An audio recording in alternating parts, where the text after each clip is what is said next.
विगत दिनों में आप सभी इष्टोपदेश ग्रंथ का स्वाध्याय कर रहे हैं। एक ऐसा ग्रंथ जो हमारे को आध्यात्मिक दृष्टि देता है। एक ऐसा ग्रंथ जो हमारे अंदर के भावों को परिमार्जित करता है। एक ऐसा ग्रंथ जो हमारी भावनाओं को संशोधित करता है। ऐसे ग्रंथ में ज्ञानी और अज्ञानी की दृष्टि बतलाई जा रही है। आचार्य प्रबंध ने कहा था कि ज्ञानी ये विचार करता है कि संसार में जितने भी पुद्गल परमाणु थे, इस जीव ने अपनी योग शक्ति से उन सभी वर्गनाओं को ग्रहण किया, कर्म बनाया और कर्म को छोड़ दिया। वो वर्गनाएं फिर संसार में हैं। अब जो ग्रहण करके छोड़ी गई वर्गनाएं हैं, उन्हीं वर्गनाओं को पुनः पुनः ग्रहण करना बुद्धिमानी नहीं है।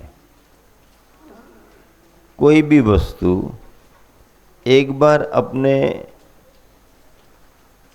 ग्रहण में आ जाए, अर्थात उस वर्गना का आपने उपभोग कर लिया, भोग कर लिया, वो त्यक्त हो गई। अब त्यागी हुई उस वर्गना को पुनः ग्रहण करना शिष्टाचार नहीं है, लोकाचार नहीं है, मर्यादा नहीं है। तो फिर ये ज्ञानी जीव क्यों बार बार बार बार उन्हीं पुद्गल की वर्गनाओं को ग्रहण करने का भाव कर रहा है। आज के श्लोक में आप सभी मिलान करेंगे। 31वें नंबर का श्लोक है। कौन से नंबर का श्लोक है? 31वें नंबर का। सभी अपना प्रभाव बढ़ाते हैं। क्या? सभी अपना प्रभाव बढ़ाते हैं। उच्चारण करेंगे। कर्म कर्म हितावंधी जीवो जीव हितस्पृहा स्वस्वप्रभाव भूयस्ते स्वार्थम को व न वांछति। एक साथ मिलकर के। कर्म कर्म हितावंधी जीवो जीव हितस्पृहा स्वस्वप्रभाव भूयस्ते स्वार्थम को व न वांछति। कर्म कर्म हिताबंधी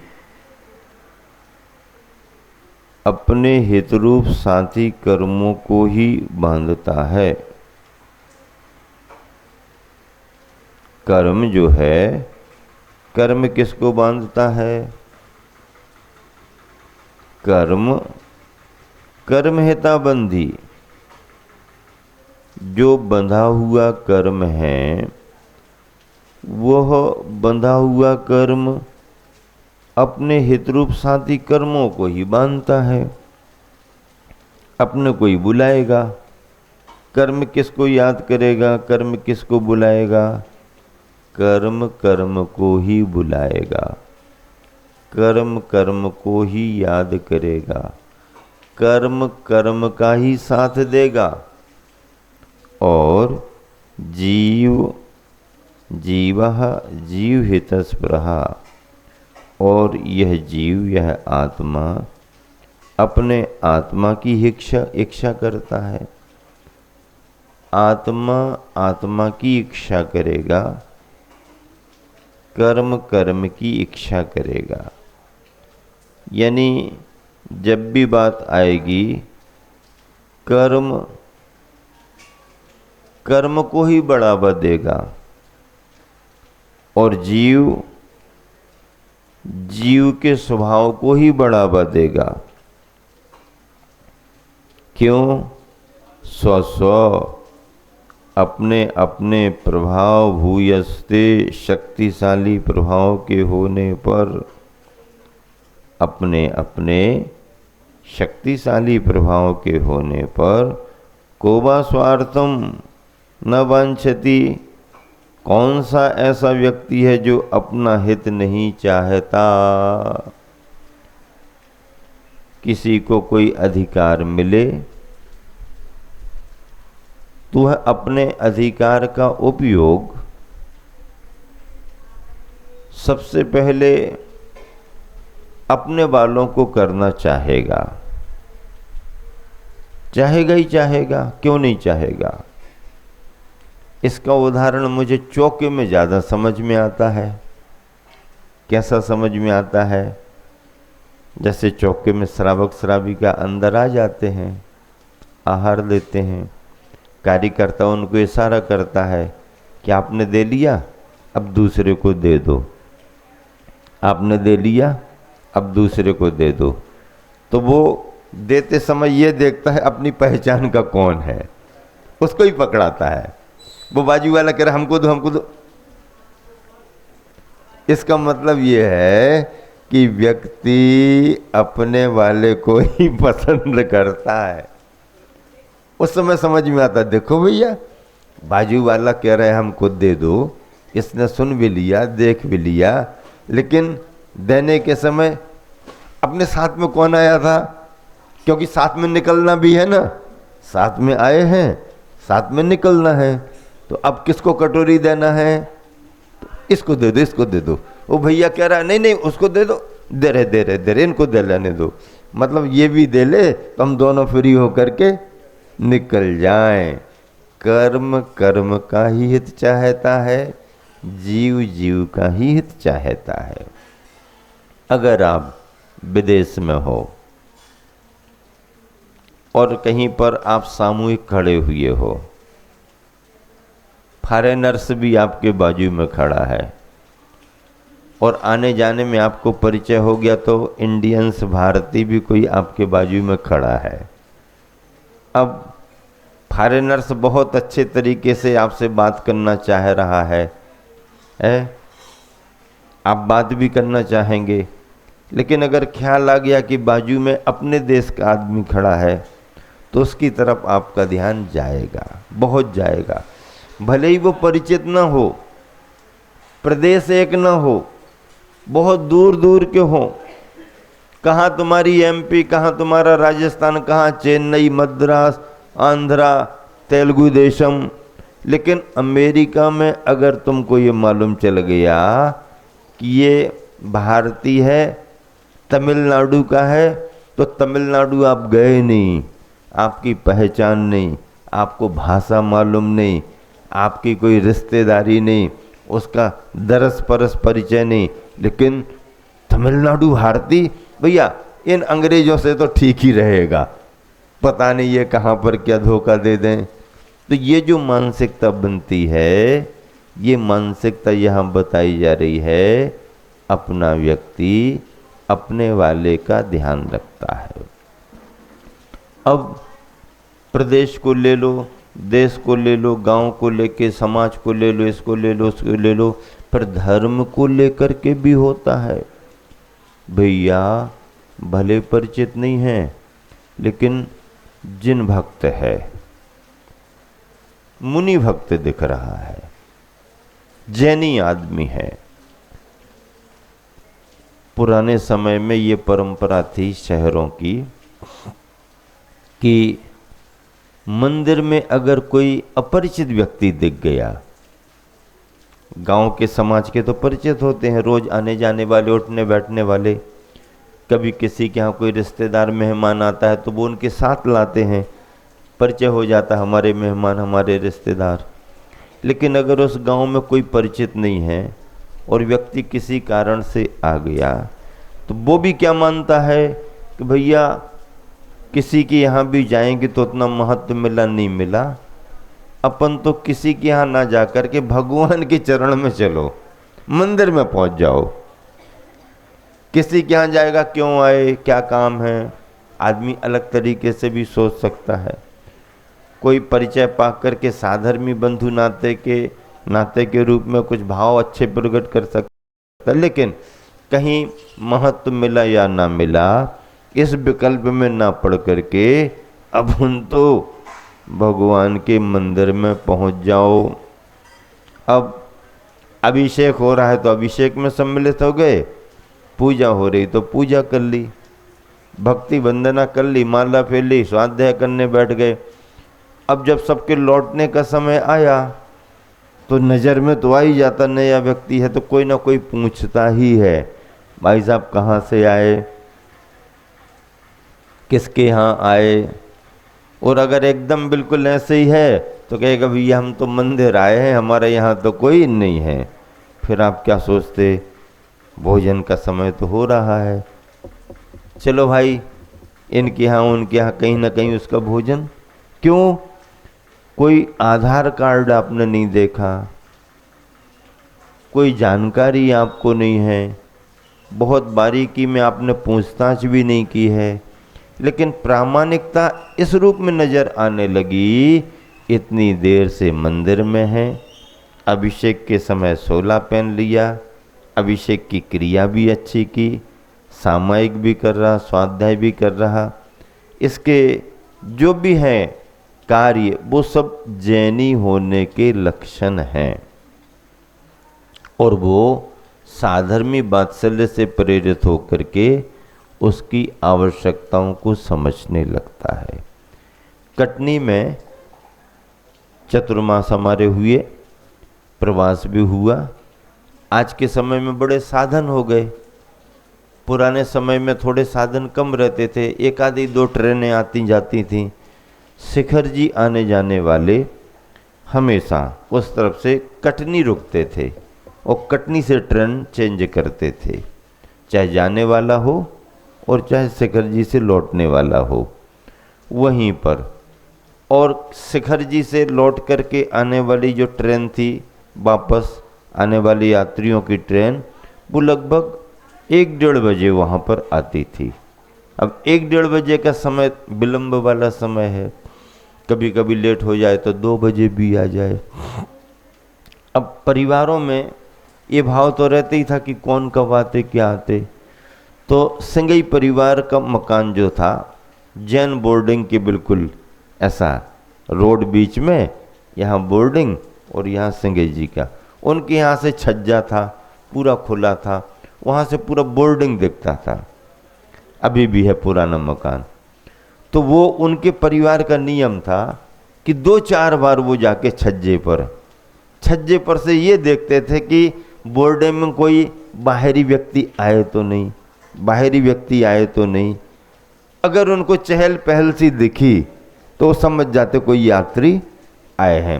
फिर वो अपने कर्मचारी को भेज करके जाओ पता लगाओ कौन आए हैं, कहाँ से आए, कितने लोग आए।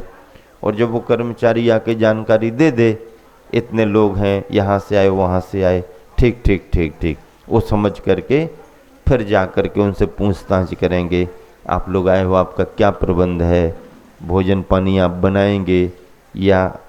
तो वो व्यवस्था करते थे, उनका नियम था, सिंगैन बाई का भी और सिंगई जी का भी। मतलब 2-4 चक्कर ने अपने परिवार को, कर्मचारियों को क्या रखा, और ये भी क्या रखा कि अगर हमारा ध्यान ना जा पाए और कहीं कोई जानकारी मिले तो सूचना दें, ताकि उन यात्रियों का अपन प्रबंध कर सकें। कितना बड़ा साधर्मी वात्सल्य, कोई नाम का परिचय नहीं, कोई गांव का परिचय नहीं, कोई रिश्तेदारी नहीं। वो जैनी आदमी ये सोच करके जैन समाज का संस्थान बोर्डिंग है, हम वहाँ पर रुक सकते हैं। इनको मालूम है बोर्डिंग में आने वाला सम्मेद शेखर जी से कोई लौटने वाला ही होगा, तीर्थ यात्री है, इस समय उसका प्रबंध बनेगा नहीं बनेगा, जानकारी लो। और जानकारी लेके वो भोजन का प्रबंध भी करते थे। मतलब ये है कि धर्म का भाव है तो ऐसा धर्मात्मा जीव धर्मात्मा को ही प्रोत्साहित करेगा, उसके हित की भावना करेगा। और अधर्मात्मा अधर्मात्माओं में ज्ञानी ज्ञानी की तलाश करता है, मूर्ख मूर्ख की तलाश करता है। पूजा पाठ करने वाले पूजा पाठ वालों को देखते कहाँ मिलेंगे। तिलक लगा लिया, चंदन लग गया, एक पहचान बन जाती।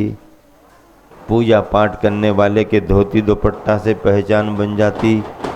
ये सब बाहरी पहचान भी साधर्मी को सहयोग करने में कारण बनते हैं। आचार्य महाराज यहाँ पर क्या कह रहे हैं? कर्म कर्म का हित चाहते हैं और जीव जीव का हित चाहता है, सो ठीक ही है। अपने अपने प्रभाव के बढ़ने पर कौन अपने स्वार्थ को नहीं चाहता। अर्थात कर्म अपनी कर्म रूप संतान को पुष्ट किया करता है और जीव अपने स्वात्मोपलब्धि रूप मोक्ष सुख को चाहता है। सभी अपना अपना प्रभाव बढ़ाते हैं, सभी अपना अपना प्रभाव बढ़ाते हैं।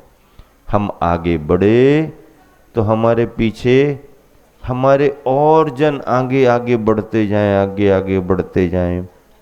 संसार की रीति है, होता है, होता भी है तो कोई नई बात नहीं है। क्यों? हर व्यक्ति अपना अपना प्रभाव बढ़ाना चाहता है, अपने अपने साथियों को आगे बढ़ाना चाहता।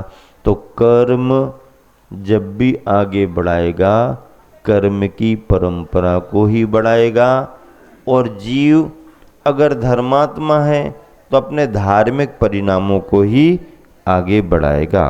दोहा देखें, कर्म कर्म हित में लगे, जीव जीव हित लाग, निज प्रभाव वृद्धि निरख, स्वार्थ किसे न जाग। दोहा हो गया पद्यानुवाद। कर्म चाहता तभी कर्म हित, कर्म कर्म से जब बंधता, जीव चाहता तभी जीव हित, जीवन जिससे है सदता। अपने अपने प्रभाव के बस बलशाली हैं जब होते, स्वार्थ सिद्धि में कौन कौन फिर तत्पर ना हो सब होते। अपने अपने प्रभाव के वश जो भी बलशाली होते हैं वो स्वार्थ सिद्धि में अपने अपने को आगे बढ़ाते हैं। इस तरह से इष्टोपदेश ग्रंथ के इस श्लोक में सारांश ये बतलाया गया है कि कर्म कर्म की ओर ही आगे बढ़ता है। जीव अपने शुद्ध परिणामों से जीव के शुद्ध परिणामों को, उसकी परंपरा को आगे बढ़ाता है। इसका मतलब ये है हम सबको ज्ञानी बन करके ज्ञान की परंपरा में आगे बढ़ना चाहिए। ज्ञान बढ़ता है, संगति से बढ़ता है। ज्ञानवानों का सानिध्य मिले तो संगति से ज्ञान बढ़ता है। अज्ञानी की संगति करोगे आपको अज्ञानता ही मिलेगी। ज्ञानी की संगति करो, गुरु की संगति करो, धर्मात्मा की संगति करो, आपको वैसी प्रेरणा मिलती रहती। शराब पीने वाले के पास बैठना उठना शुरू कर दो, धीरे धीरे धीरे धीरे उसकी बातों में आकर के जुआ खेलने वाले, सट्टा खेलने वालों की बातों, अरे भैया ऐसा हो गया वैसा हो गया, ये मिल गया वो मिल गया, और आपका भी मन कमज़ोर हुआ, हमें भी ज़्यादा मेहनत ना करना पड़े और रातों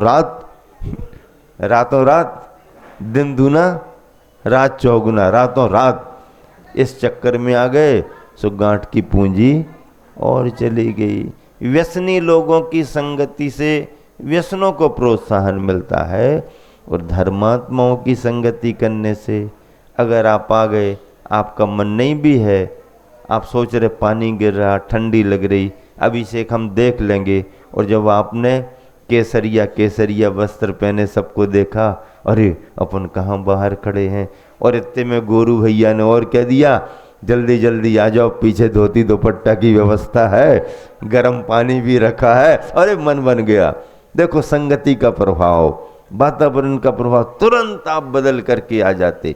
पहले देखने के भाव थे, और अब देखते देखते करने के भाव। और जब 16 पहन के खड़े हुए तो मन में आया, एक आध बोली छोटी सी ले तो लो, बहुत दिन हो गए, ले तो लो। पर छोटी लेते लेते बड़ा दान, अरे यार शिखर जी का बात है, बार बार का बात है, महाराज के मुख से मंत्रोच्चार, आज तो बड़ी बोली लेंगे। और ऐसा भाव मन में उत्साहित हो जाता है, दान के भाव जग जाते। जो पैसा आलतू फालतू खर्चों में जाना था, वो तुम्हारा दान पुण्य में चला गया। अब एक और आत्मोपकारी बनने का उपदेश। क्या? आत्मोपकारी बनने का उपदेश। महेंद्र भैया आए हुए हैं यहाँ पर, सरावगी जी, कितना बढ़िया भाव। पिछले दिनों में आए थे, कमेटी वालों से निवेदन किया, कुछ हम करना चाहते हैं। कमेटी वाले हमारे पास ले आए, महाराज जी इनके कुछ करने के भाव हैं। हमने कहा जब भाव ही है तो कुछ क्यों करो, फिर अच्छा ही करो ना। क्या करना अच्छा बताओ महाराज जी। हमने कहा 10 लक्षण परों पर संस्कार शिविर लग रहा है। बोलो भैया, आप तो सन 83 के परिचितों में हो, 80 और उसके पहले से आचार्य के पास जाते हो। उनका मन बनाया, परिवार का इतना बड़ा पुण्यार्जन, इतना बड़ा पुण्यार्जन कि उनके सहयोग से इतना बड़ा संस्कार शिविर लगा। वो अकेले आए थे, अब पूरे परिवार के साथ आए, पूरे परिवार के साथ। और वो अपने बेटे को 8 वर्ष का हो रहा है, पोता 8 वर्ष का उनका पोता हो गया।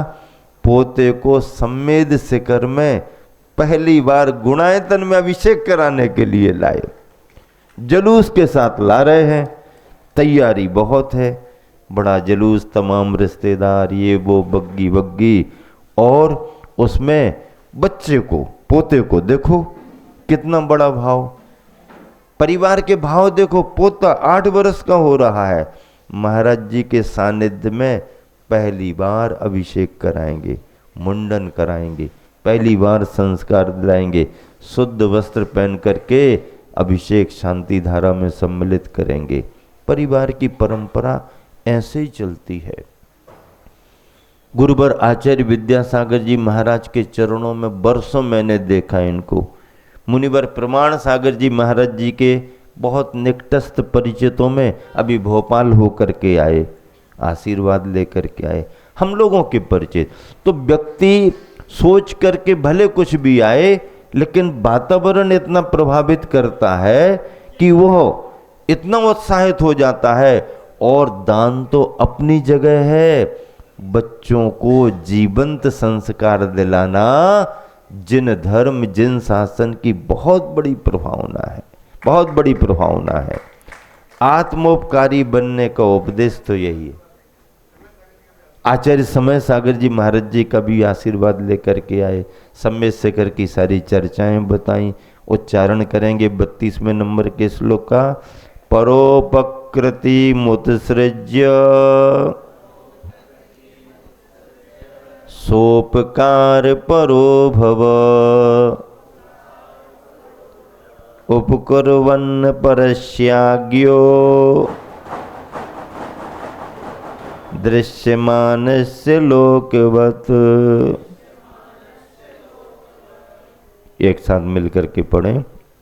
परोपकृति मुत्सृज्य सोपकार परो भव, उपकुर्वन् परस्याज्ञो दृश्यमानस्य लोकवत्।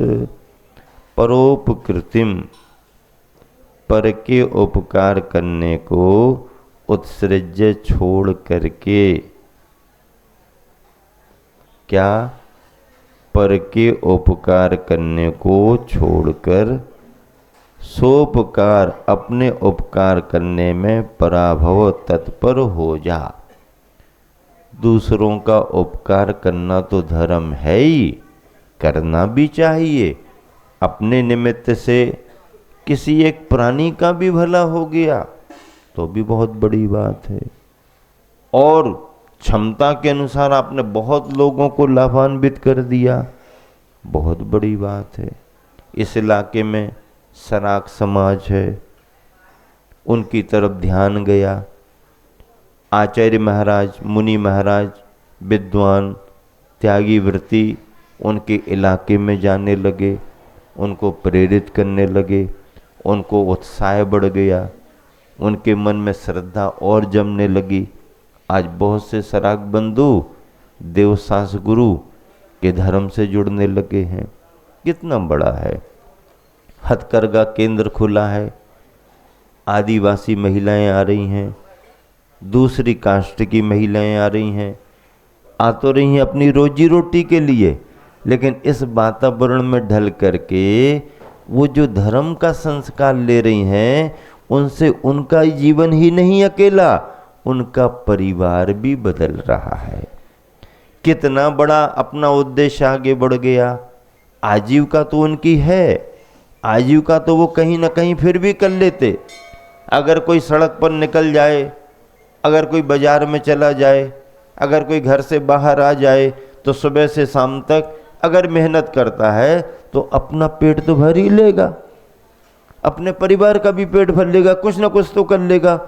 आजीविका तो पेट भरने को कहीं भी किसी को मिल सकती है, लेकिन पेट भरने के साथ साथ धर्म के संस्कार सब जगह नहीं मिलते, उनका भाग्य है और आप उसमें निमित्त हो। आपने उनको संरक्षण दिया है।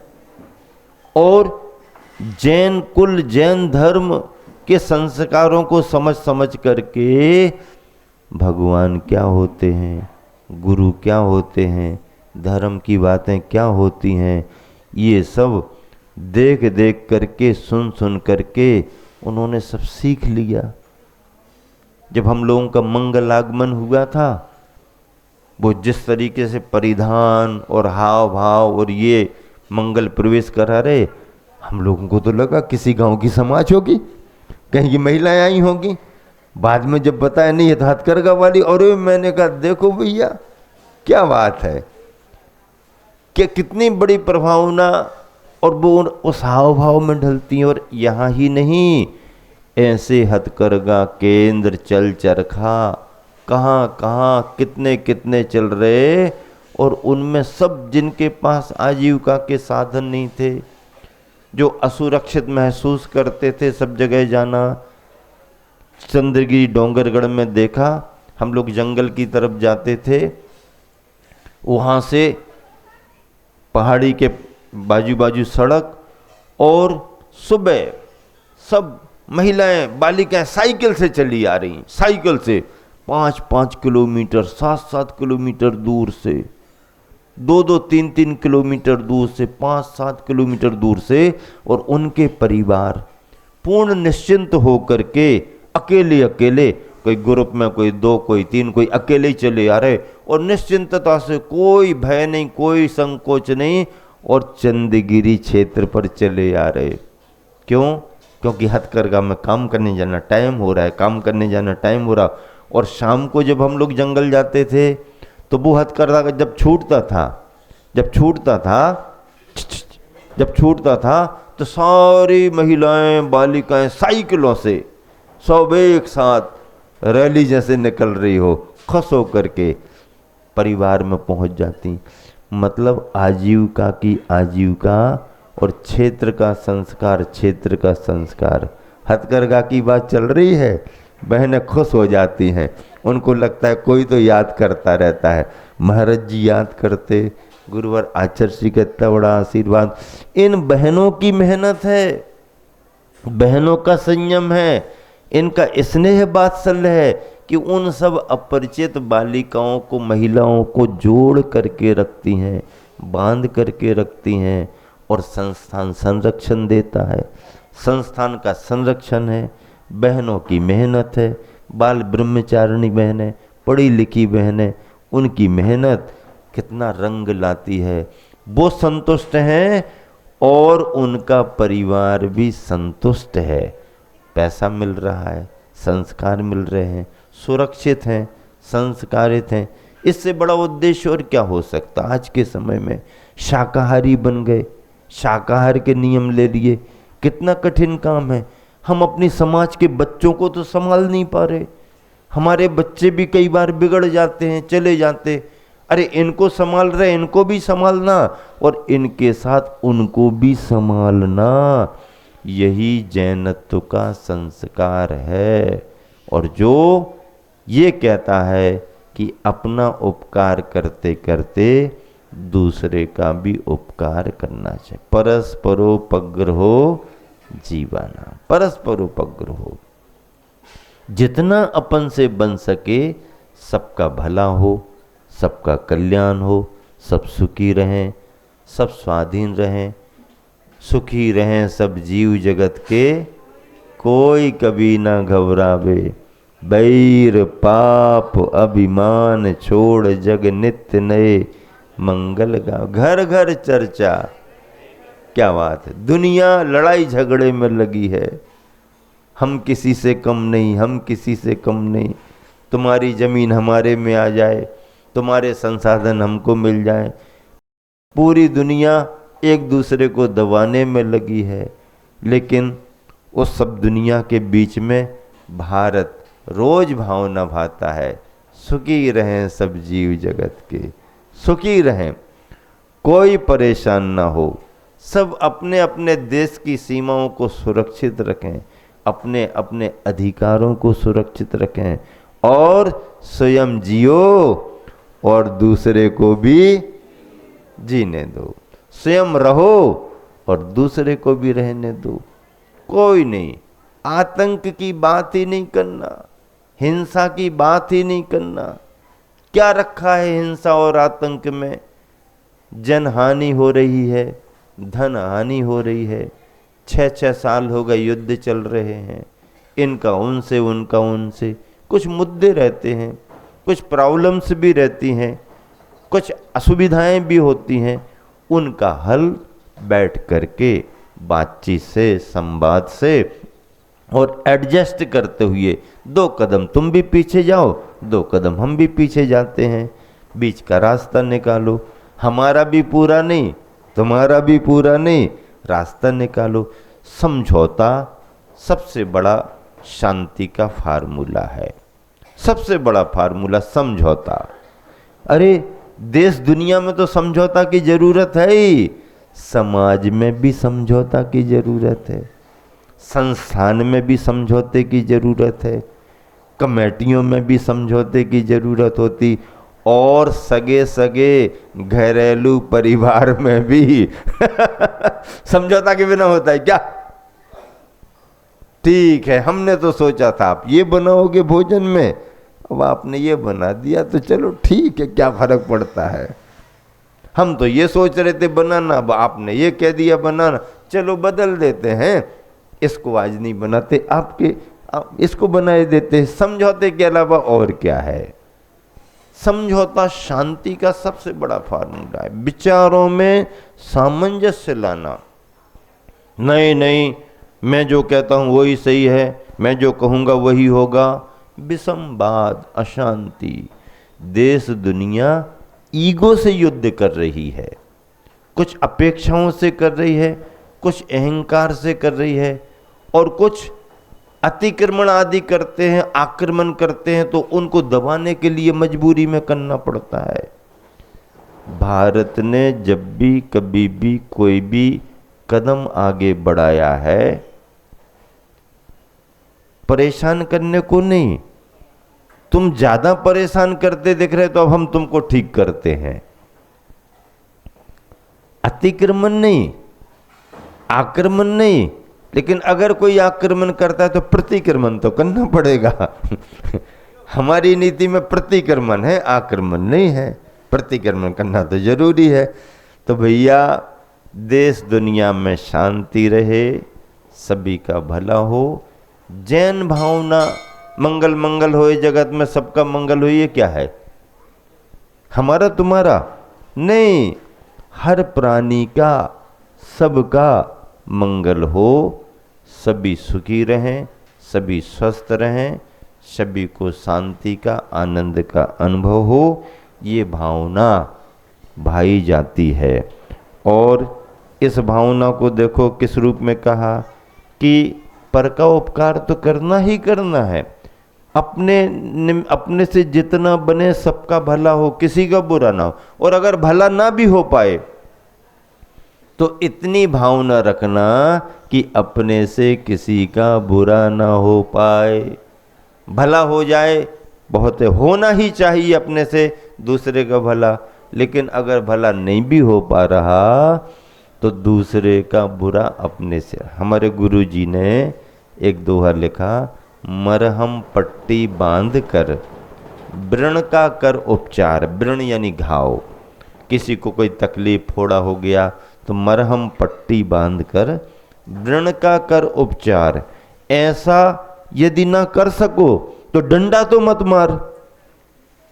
अगर ऐसा नहीं कर पा रहे तो किसी को डंडा तो मत मारो, पर का उपकार करो। और अगर पर का उपकार नहीं हो सकता तो दूसरे का बिगाड़ मत करो। ये धर्म है। अब इससे भी बड़ा धर्म और क्या है? पर का उपकार करते करते तो तेरा समय बहुत बीत गया, अब अपने उपकार के बारे में भी ख्याल कर। और पर के उपकार में अपना उपकार तो होता ही होता है। पर का उपकार अगर आपने किया तो अपना उपकार अलग से करना, ऐसा नहीं। पर के उपकार में अपना उपकार भी हो जाता है। लेकिन जो अपना बड़ा वाला उपकार है, वो बड़ा वाला उपकार तो जब बाहर से कनेक्शन कट करोगे और आंख बंद करके बैठोगे तब ही बड़ा वाला अपना उपकार होगा। पर के उपकार करने को छोड़कर अपने उपकार करने में तत्पर हो जा। क्या हो जा? तत्पर हो जा। दिखाई देने वाले इस जगत की तरह अज्ञानी जीव पर का उपकार करता हुआ पाया जाता। संसार में जैसा देखा जाता, दूसरों के उसमें तो लगा रहता, अपना भूल ही जाता है। भावार्थ मिलान करें, परोपकार को छोड़कर अपना उपकार करने में तत्पर हो जाओ। इंद्रियों के द्वारा दिखाई देने वाले शरीर आदिकों का उपकार करते हुए तुम अज्ञानी बन रहे हो, जबकि तुम्हें चाहिए कि दुनिया की तरह तुम भी अपनी भलाई करने में लगो। दुनिया के लोग जब तक दूसरों को दूसरे रूप में नहीं जानते तब तक उनका उपकार करते हैं, परंतु ज्यों ही वे अपने को अपना और दूसरे को दूसरा जानते हैं तो उनका हित अर्थात उपकार करना छोड़कर अपना उपकार करने में लग जाते हैं। बाजार में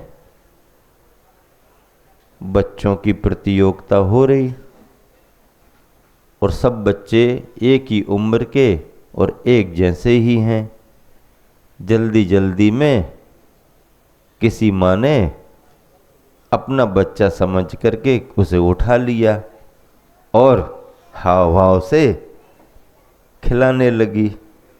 फिर खिलाते खिलाते, अब खिला रही है तो अपना ही बच्चा मान के खिला रही ना, कि नहीं, अपना मान के खिला रही। और उसके बाद उसका ध्यान गया, हमने तो अपने बच्चे को गले में कुछ अलग पहनाया था, ये तो अलग पहने हुए, ड्रेस तो एक सी है। ड्रेस एक सी दिख रही है, रंग रूप और आकार साइज एक सी है, लेकिन हम तो कुछ अलग पहना के आए थे, इसके गले में तो कुछ अलग पहना। देखते देखते जो पहना के लाई थी वो लॉकेट दूसरे बच्चे के गले में दिख गया। अरे अरे ये है हमारा। अब क्या हुआ अब क्या हुआ? उपकार तो इसका कर रही थी, अपना मान करके कर रही थी, लेकिन जैसे ही मालूम चला कि नहीं नहीं ये तो हमारा नहीं है, तो उसने उस बच्चे को वहीं रखा और जो हमारा था उसको उठा लिया। जब तक मालूम नहीं तब तक कर लिया तो कर लिया, लेकिन जैसे ही मालूम चला तो फिर क्या करना चाहिए? क्या करना चाहिए? एक उदाहरण समय सार की टीका में बड़ा अच्छा आया, बड़ा अच्छा आया। पुराने जमाने का उदाहरण। श्रीमान जी नए कपड़े सिलवाए और धुलवाना था। शर्ट उन्होंने धोबी के यहाँ, रजक के यहाँ दे दी। भाई साहब ये हमारी शर्ट अच्छी धो करके प्रेस करके दे देना। ठीक है। अब उसके यहाँ और भी लोग आए, उनने भी अपने अपने कपड़े दे दिए। अब वो कपड़ा की डिजाइन विजाइन कलर वो जो भी वो सब एक जैसा रहा होगा। अब वो गया और उसको हाँ हमारी लाओ, उसने उठा करके दे दी। देख करके पहनना शुरू कर दी, पहनना शुरू कर दी। अब उसके बाद में अब वो अपनी मान करके पहन रहा था।